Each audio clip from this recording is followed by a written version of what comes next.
Good morning. I'm gonna be shotgun this morning. Y'all kind of scattered all over the place. Be turning to Ecclesiastes, 3rd chapter. Happy Father's Day. Four of you. Baby.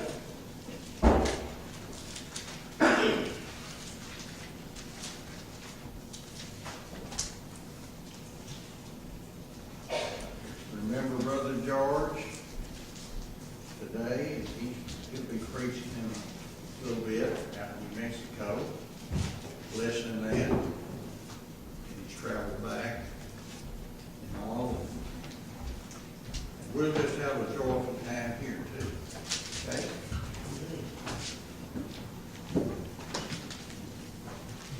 You found that Ecclesiastes 3. We're going to read the first 8 verses, and then we'll discuss them a little bit. Who knows who wrote this book? Anybody? Solomon, yeah. You're hearing a little bit, aren't you? I just barely heard it. Yeah. He was known as the wisest man this side of Jesus Christ, and he was a smart man, but he was kind of a rascal too. I think he was one of these guys that as he was building this temple and his house and mansion and everything, that was right in the middle of every bit of it. He was a hands-on guy. He knew what was going on. Kind of reminds me a little bit of Brother George. He knows what's going on, and he wants to be involved, and that's good. You have a preacher that wants to do that. Anyway, Ecclesiastes 3, we'll start with verse 1. To everything there is a season and a time to every purpose under the heaven. A time to be born, and a time to die, a time to plant, and a time to pluck up that which is planted, a time to kill, and a time to heal, a time to break down, and a time to build up, a time to weep, and a time to laugh, a time to mourn, and a time to dance, a time to cast away stones, and a time to gather stones together, a time to embrace, and a time to refrain from embracing, a time to get, and a time to lose, a time to keep, and a time to cast away, a time to win, and a time to sow, a time to keep silence, and a time to speak, a time to love, and a time to hate, a time of war, and a time of peace. What we have to understand here, one thing we've got to understand and look at here, is that by and through God's Word was everything made. And that God certainly can control anything and everything that He wishes. But there are times, and this is my belief, that God lets us take control of our own destiny.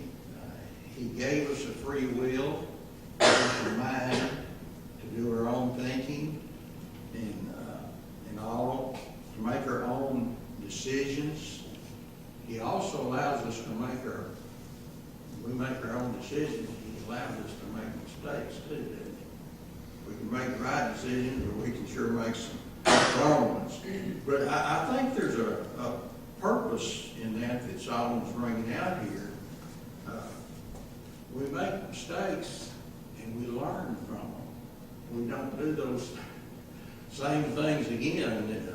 We get a little smarter. We know that God has a plan and a purpose for everything that happens under His heaven. And He has a time or a season for it to take place. few verses of this chapter are a comparison of opposite things.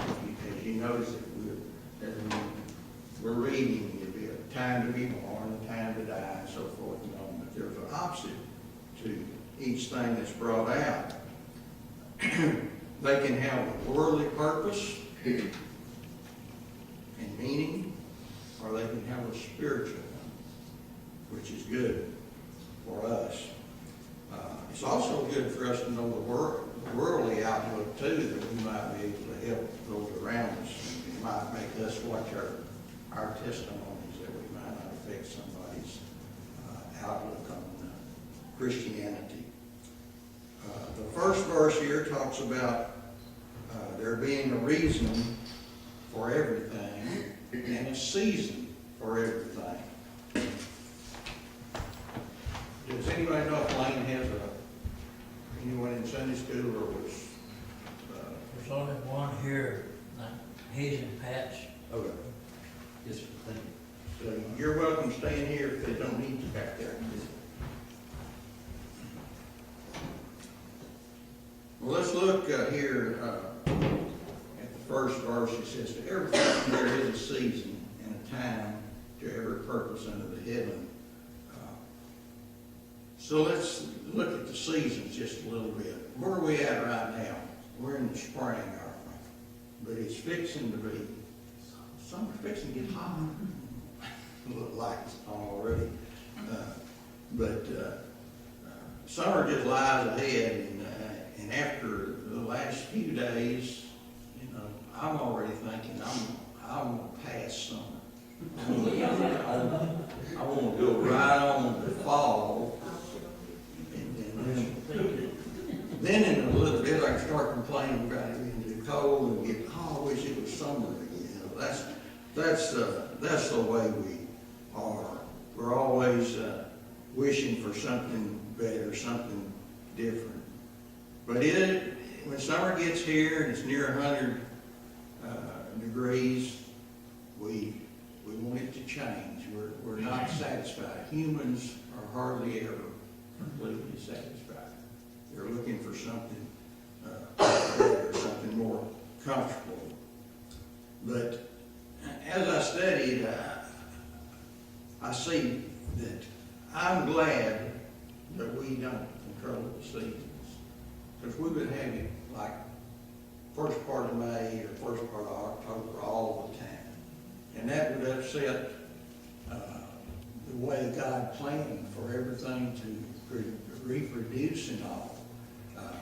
There's lots of seeds and things that have to go through a cold spell or freeze before they will germinate and come up. But we'd have a mess if we were in control. I can hear what he's saying. There would be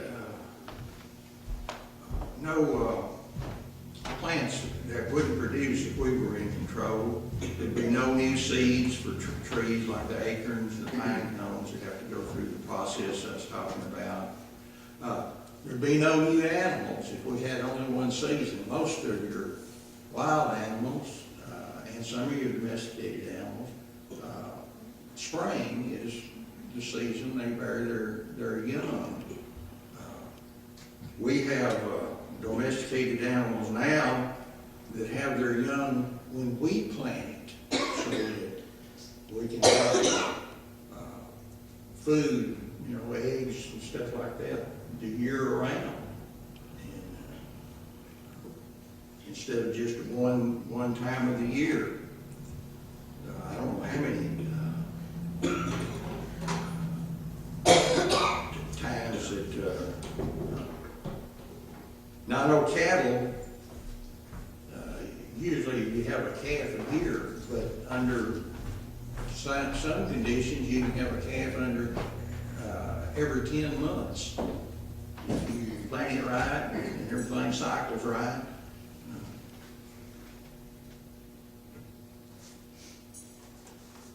In God's plan, though, everything has something opposite it as we were just reading here.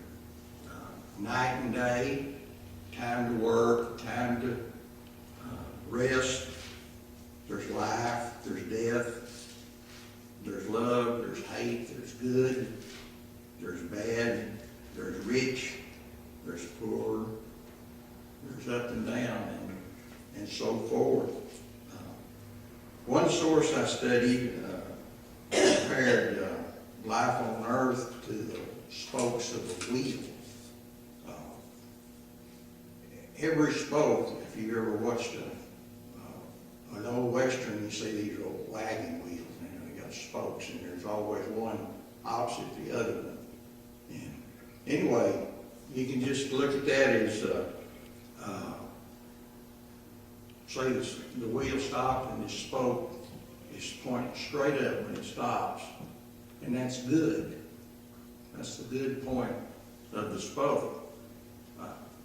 But when that wheel starts turning and that other spoke comes up its opposite, well, maybe that's evil. Maybe it's not good. And sooner or later, as the wheel turns, this spoke is going to come up. If we've been having a good, joyful life, no problems at all, and then here comes this spoke and there's a problem. There's always problems that come along, and it just depends on how strong and how mature we are in the Lord that we can let them bother us and ruin us, our temperament, ruin our testimony. And like we said earlier, sometimes God allows the wheel to turn, to bring these changes in our lives. And sometimes He allows us to turn it. And that's me. I want to turn it myself. And then when I see that's not working, I say, Lord, and I was doing that the other night with that hay baler. Lord, I need some help. And he showed me what to do. James 3, and I want us to turn to James. Right to the side of these pictures.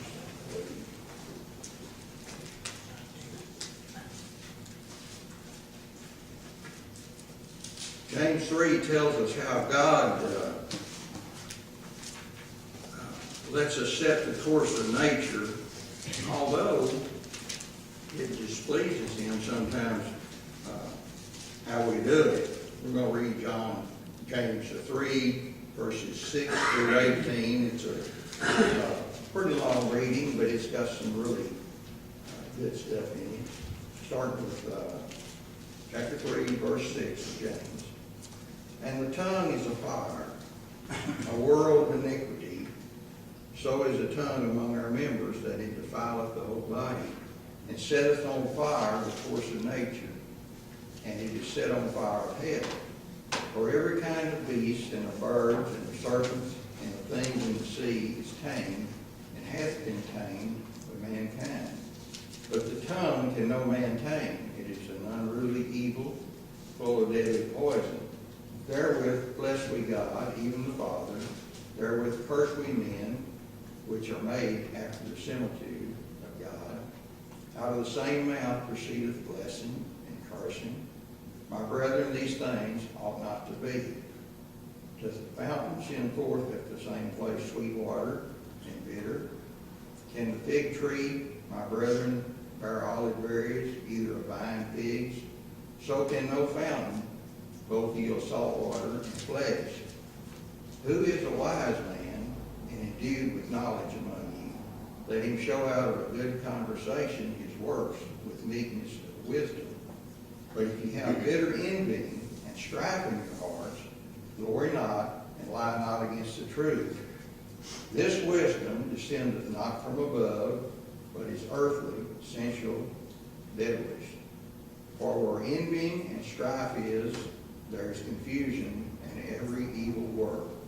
But the wisdom that is from above is first pure, then peaceable, gentle, and easy to be entreated, full of mercy and good fruits, without partiality and without hypocrisy. And the fruit of righteousness is sown in peace to them that make peace. In verse 6 there it says, God allows our tongue to set the course of nature. Many a problem has arose because of the way we talk or say things without thinking. What's the old saying, put your tongue in gear before you put your mind, or start talking before you put your mind in gear. And I know we've all been very guilty of that. I have. Notice the opposites in these verses again. In verse 10 there, the cursing and the blessing coming out of the same mouth, maybe in 2 minutes of each other.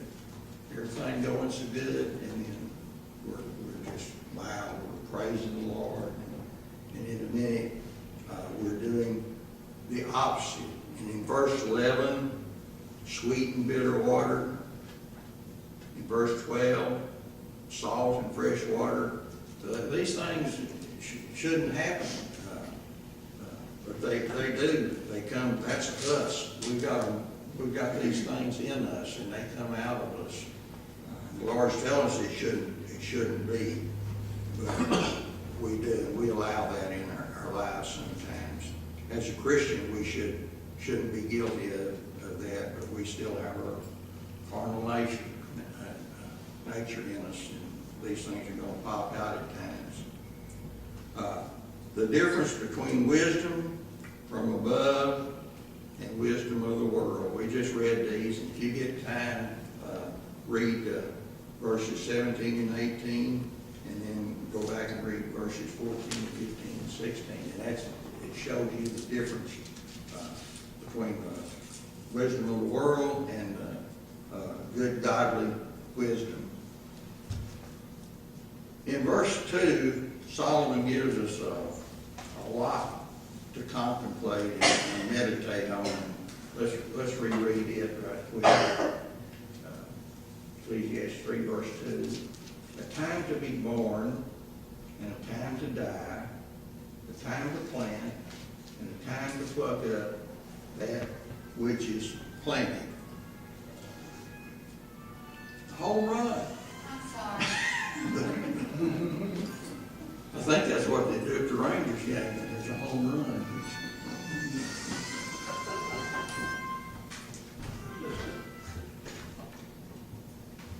Hebrews 9:27 says, and it is appointed unto men once to die, but after that, the judgment. So surely as there is a time appointed for each person to die, God also has a time for each to be born.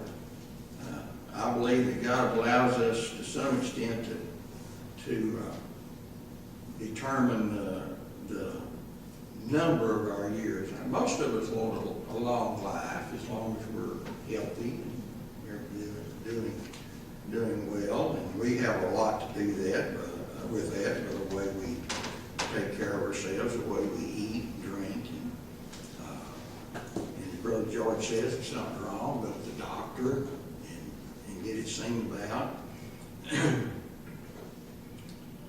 Exodus 20 and 12 tells us that for a longer life, we must honor our fathers and mothers. And that commandment reads, honor thy father and thy mother, that thy days may be long upon the land, which the Lord thy God giveth thee. Well, this is this kind of works in. This is a day to honor our fathers, even if they're gone. Remember, I don't know a lot about my father. I can't remember hardly anything. And like my wife can, she remembers so many things. But I know I loved him. They said when he passed, that they just couldn't console me.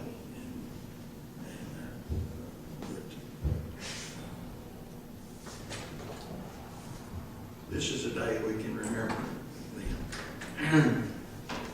Being in God's will can certainly affect the number of our days also. If we get out of God's will, you don't know how God is going to chastise you, or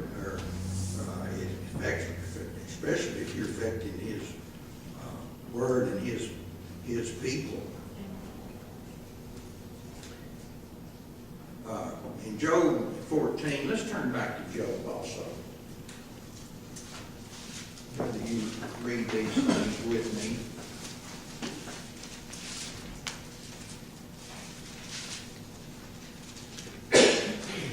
We're talking about right now the lengthening of our lives, if it's possible for us to do anything.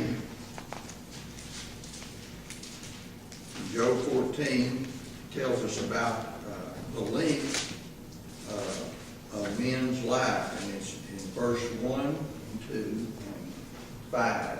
Verse 1 says, "Man that is born of a woman is a few days and full of trouble. He cometh forth like a flower and is cut down. He fleeth also as a shadow and continueth not." And in verse 5, "Seeing his days are determined, the number of his months are with thee. Thou hast appointed his bounds that he cannot pass." God has control when He gets ready to take us. He's the one that does that. If He wants us to, if we have a purpose on this earth, He's going to keep us here. If we don't, He can take us on out, take us to be with Him. God has that control. And Job then, he compares the death of a man to that of a tree being cut down. And still in verse 14, in chapter 14, let's read there in verses 8 through 10.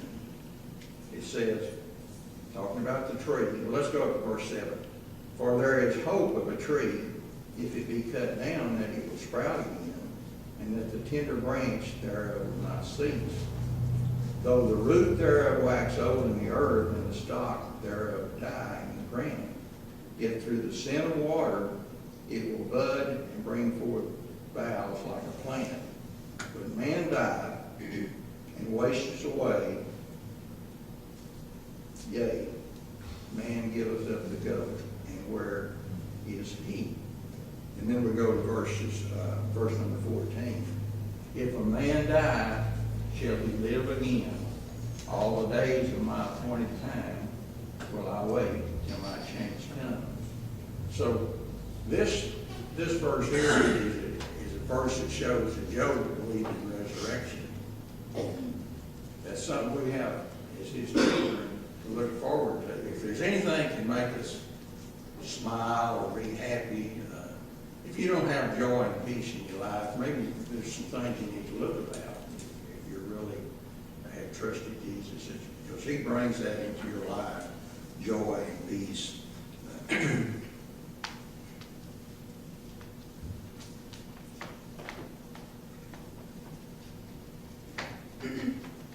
We must trust in God. He has control.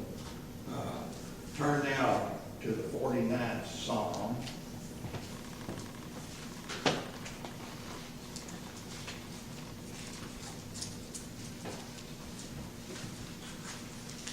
If you make notes, go back and read some of the before and after these verses that I read, and it'll really put things in maybe a little more clear than I can put.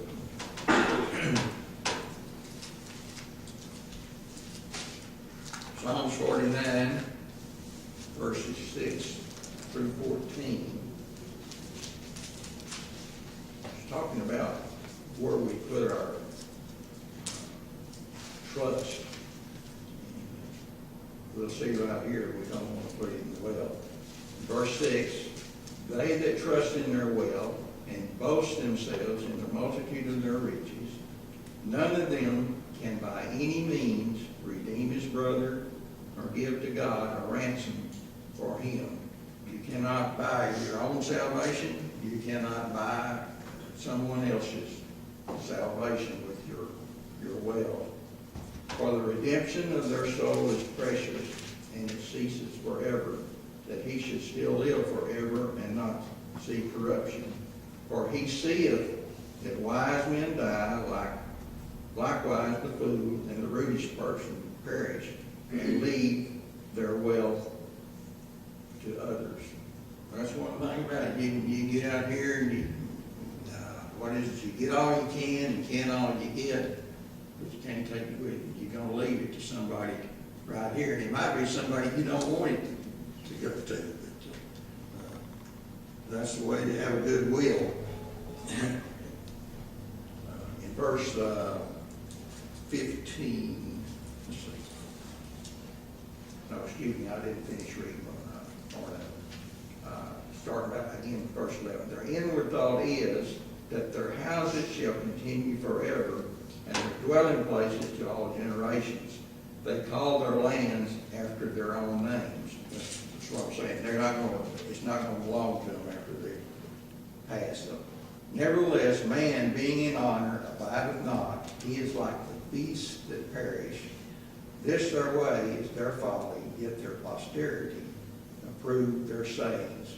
Selah. And that Selah, it's just a pause, and it makes you think about it. Think about what you just read. In verse 14, like sheep they are laid in the grave, death shall feed them, and the upright shall have dominion over them in the morning, and their beauty shall consume in the grave from their dwelling. Now here's my verse right here, and this is our verse, this next one we're getting to. We're going to have a long life. We need to remember this. But God will redeem my soul from the power of the grave, for he shall receive me. Do you look forward to the Lord coming? We should, very much. It should be on our mind continuously. What a great thing to look forward to. We wouldn't have to listen to this election stuff that you hear every day. And it's going to get worse, folks. And no more problems. No hurts, no arthritis, no diseases. As sure as there's a time to be born and a time to die, to the Christian, there's also a time to rise again. That's what we have to look forward to. It's a sure thing that we will die. Romans 5:12 says, wherefore by one man, Adam, sin entered into the world, and death by sin, and so death was passed unto all men, for that all have sinned. We all sinned, we're going to die, unless when the rapture comes. We're probably, maybe some of us might see that. We might be pulled out here and not have to die this sort of earthly death. While we're in Romans, turn to Romans chapter 5.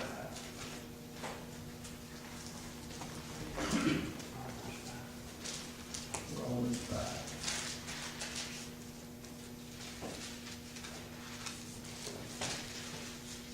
We were here last night.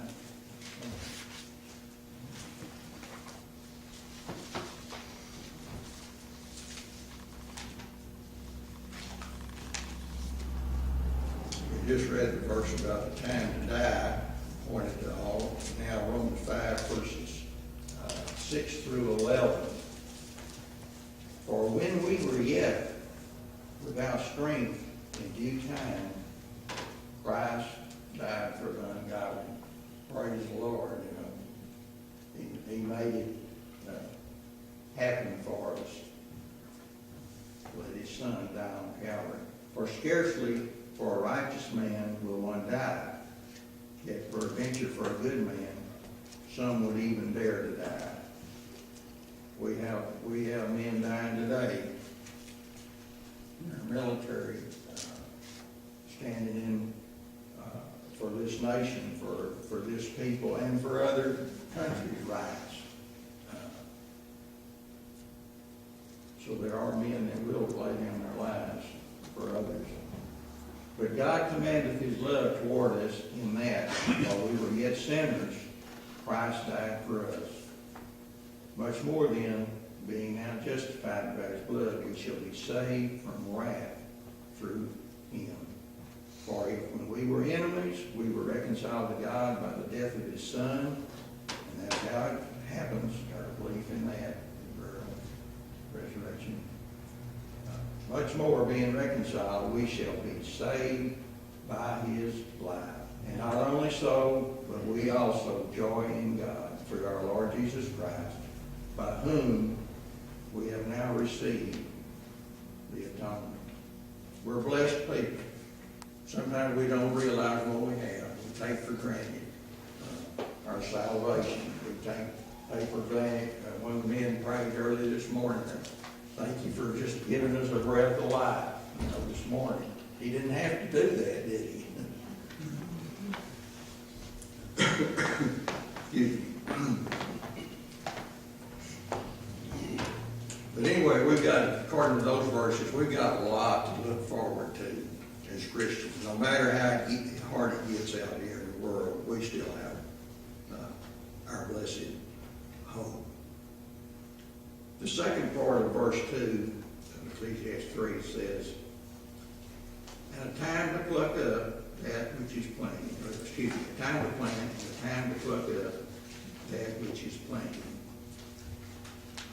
When do we quit? I forgot. 10:30?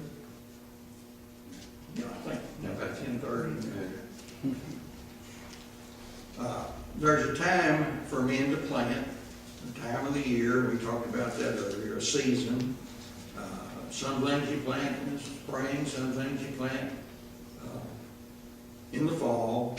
There's a time in our lives to plant, and the best time, as far as the work of the Lord, to get started is when we're young and when we're able.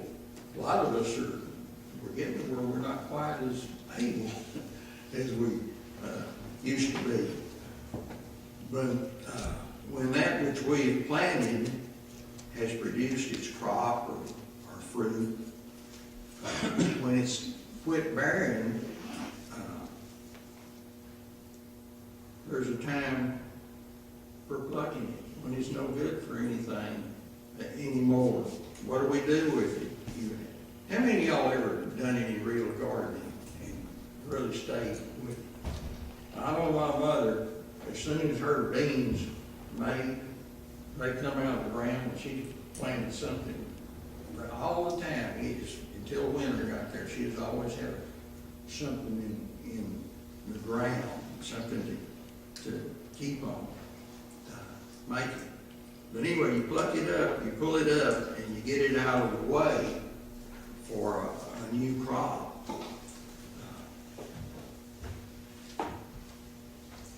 If you had a garden, you know what we're talking about. Now, what is Solomon trying to tell us here? What is the spiritual meaning? I believe he's telling us when we're young is the time to make use of the talents that God gives us. At least start using them while we're young, and as we mature, we'll get more comfortable using the talents for the Lord. What's the most important thing we can plant as Christians? Is the gospel. Get the gospel out there. The seed of the gospel. Love. Compassion. We can probably influence somebody's life less through our words than we can through our actions, because somebody's always watching you. I know I'll be out in the field having problems, and I'll say something or do something, and I'll look around. And there couldn't be anybody within a mile of me, but anyway, did somebody see me or hear me do that? You ever do that? I saw a guy riding a four-wheeler. He just got it. Well, no, it's a three-wheeler when it first come out. And anyway, he's going down this dip, and he hit it up, and he kind of bogged, and he really hit the throttle, and that thing just turned up. I thought, I was listening to one of the other guys telling the story, but anyway, he showed me that thing was coming right back. His expression, but anyway, enough of the foolishness.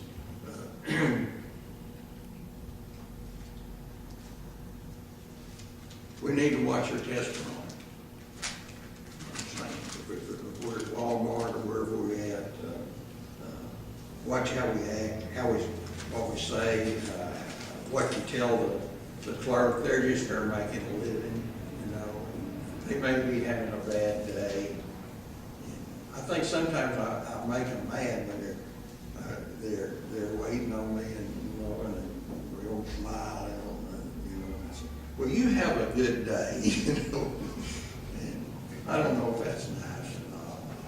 I have to do it. Oh, did you ever wish you'd planted more when you were younger? Well, I know I have. Had the opportunity, I felt good, I had some good guidance, good preachers guiding me. There's just something to think about. And although we can always be doing something for the Lord, there's nothing, I mean, there's something that everyone can do. I don't care what your state, whether you're in the hospital bed or there's lots of things you can do. You can pray. That's one thing everybody can do. And I believe probably that's the most important thing that we probably can do as humans. Get in touch with God and tell Him what's on our mind and needs of others. You know, we could sing. We need to help Brother Kenneth as he leads these songs, picks these songs to get our hearts and minds right for the message. I guess this is Brother Heath back here that's joined us. And pray for him. The Holy Spirit guide him in a little bit. That he'll have something that will help us to be a better vessel for you. Share our testimonies. You have an opportunity to tell people what the Lord has done for you. If the Lord hasn't done nothing good for you, they might not know what the Lord can do for them. You know, they need to see, hey, this. It's not what we look like, folks. It's what's in our hearts. Sorry, Lord. My good friend. There will come a time that we can do less physically. Maybe going out and visiting, maybe helping others with chores, maybe help them with doing something on their house. Mowing the church grounds. It's hard. It gets harder every year to push that old mower. Keeping the nursery. A lot of you ladies have kept the nurseries and all. It may get to where you can't do that, or may already be to where you can't do that. All kinds of jobs, and they're all important. But these things can become physically impossible sometimes for us. We'll close down right here. When the Lord decides we have outlived our usefulness as a Christian on this earth, as the verse says, He's going to pluck us out. But it's going to be in love. It's not like that old weed we pull out of the garden and just throw on fire, brush pile. he's got something really nice. And one thing I want to hear after I see Jesus, I want to see Jesus first. I want to hear, welcome home. What is it, a job well done? What's the old saying? Welcome home, my faithful servant. That's what I want to hear. And I'm sure all of y'all do too. There's a lot to what Solomon has to say, and some of it he kind of goes around in a funny way to get to it, because he went through all of this. He's a great example. What was Solomon in his teaching? What was he teaching? What was he trying to tell people?